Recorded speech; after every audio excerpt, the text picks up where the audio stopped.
उषा का सगा बेटा सुनील और बहू कीर्ति उन्हें उनके सौतेले बेटे के साथ छोड़कर जा रहे होते हैं। बेटा, तेरी जब कमाई बढ़ जाएगी कम से कम तब तो मुझे तू लेने आ जाना। हाँ हाँ माँ, क्यों नहीं। चलो भी, अब कितना लेट कर दिया है, टैक्सी इंतजार कर रही है बाहर। हाँ हाँ चलो। सुनील और कीर्ति चले जाते हैं और उषा उन्हें जाता हुआ देख उदास हो जाती है। तभी वहां निशा आ जाती है। अपनी सास को उदास देख निशा उनके पास जाती है। क्या हुआ मम्मी जी, आप तो बहुत सगा बेटा करती थी। आपके सगे बेटे ने तो आपको छोड़ दिया और चले गए अपनी अलग गृहस्थी बसाने। देख बहू, मेरे बेटे को कुछ भी कहने की जरूरत नहीं है। मुझे यकीन है कि जब उसकी तनख्वाह बढ़ जाएगी तो वो मुझे लेने जरूर आ जाएगा। हाँ, ये भी देख लेंगे कि वो लोग आपको वापस लेने आते हैं या नहीं। तब तक तो आप भी यहीं हो और मैं भी। उषा अपने बेटे के ना होने से बहुत ही उदास रहने लगती है। उन्होंने खाना खाना भी छोड़ दिया। सुनिए जी, मम्मी जी ने आज भी कुछ नहीं खाया। जब भी खाने के बारे में पूछती हूँ तो कह देती हैं भूख नहीं है और अपने कमरे में ही बैठी रहती हैं। ये सुनकर ऋषभ अपनी माँ के पास खाना लेकर जाता है। माँ, सुनील बेटा आ गया तू? ओह, तू है। माँ, मैं खाना लाया हूँ, खा लीजिए प्लीज। आप ऐसे भूखी रहेंगी तो बीमार पड़ जाएंगी। मुझे भूख नहीं है, ले जा तू खाना। ठीक है, फिर जब तक आप नहीं खाएंगी मैं भी नहीं जाने वाला यहाँ से। अरे तू क्यों जिद करता है? कहा ना मुझे भूख नहीं है। अरे मम्मी जी, आप खा भी लीजिए ना। ये कितने प्यार से आपको खिला रहे हैं, उसकी तो कदर कर लीजिए कम से कम। अरे तू क्यों बीच में हमेशा अपनी टांग अड़ाती है? ठीक है, लाओ दे दो। कम से कम खाने के बाद तुम दोनों तो इस कमरे से जाओगे। उषा खाना खा लेती है और ऋषभ और निशा ये देखकर खुश हो जाते हैं। चलो, कम से कम माँ ने खाना तो खा लिया। उषा एक दिन सुनील को फोन मिलाती है। हेलो बेटा सुनील, तू घर मिलने आ जाना बहू को लेकर। कितने दिन हो गए, बहुत मन कर रहा है मेरा। हाँ हाँ ठीक है माँ, ऑफिस में बहुत काम है, टाइम मिला तो आ जाऊंगा।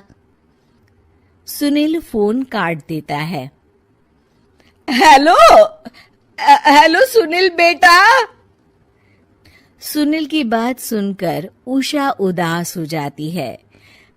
तभी वहां ऋषभ आ जाता है। माँ, ये देखो, मैं जलेबी लाया हूँ तुम्हारे लिए, तुम्हें बहुत पसंद है ना? उषा जलेबी देखकर बहुत खुश हो जाती है। अरे वाह, जलेबी ला दे। उषा जलेबियां खा रही होती है और ऋषभ अपने कमरे में चला जाता है। देखा मम्मी जी, आपका ये कितना ख्याल रखते हैं, और प्यार सगे और सौतेले से नहीं आंका जा सकता। आपको उदास देखकर ये आपके लिए तुरंत जलेबी ले आए। यही तो प्यार होता है। ये कहकर निशा वहां से चली जाती है और उषा सोचने लगती है। शायद तू ठीक कह रही है बहू।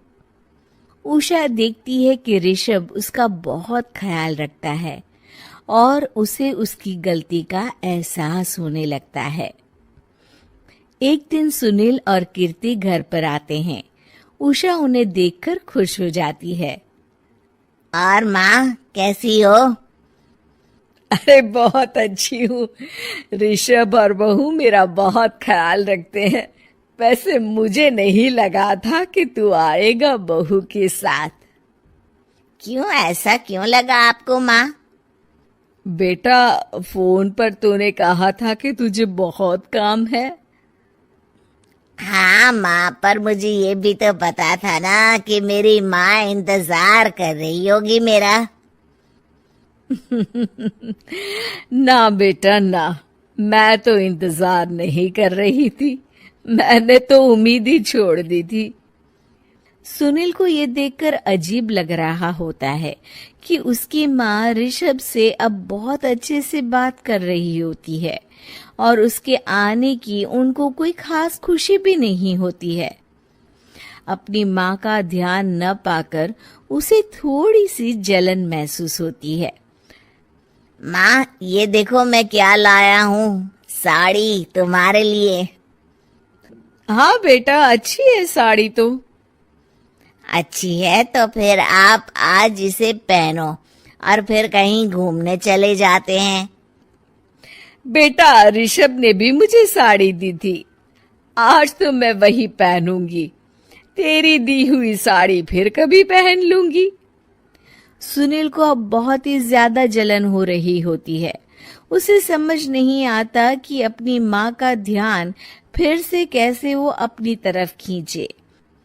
रात हो जाती है और उनके जाने का वक्त आ जाता है। माँ, चलो अपना सामान बांधो और हमारे साथ चलो। कीर्ति ये सुनकर चौंक जाती है। ये क्या कह रहे हैं आप? हम सासू माँ को लेने थोड़ी ना आए थे। अरे तुम चुप हो जाओ। माँ चलो जाओ, अपना सामान बांध लो। आप मेरे साथ आ रही हो, मैंने कह दिया तो कह दिया। अरे पर बेटा, तेरी तो तनख्वाह कम है। मैं तुझ पर बोझ नहीं बनना चाहती। अरे मुझ पर बोझ नहीं हो माँ, बस आप चलो ना, मैं लेकर ही जाऊंगा आपको। नहीं बेटा, अब मैं नहीं आना चाहती। मैं तो अब ऋषभ और बहू के साथ ही रहूंगी। ये सुनकर ऋषभ चौंक जाता है। ये क्या कह रही हो माँ? हाँ बेटा, मैं कहीं नहीं जाने वाली अब। माँ, अब सच में नहीं जा रही? नहीं बेटा, मैं तो तेरे पास ही रहूंगी अब। और जो प्यार मैं तुझे नहीं दे पाई वो सब दूंगी बेटा। ऋषभ और उसकी माँ गले मिलते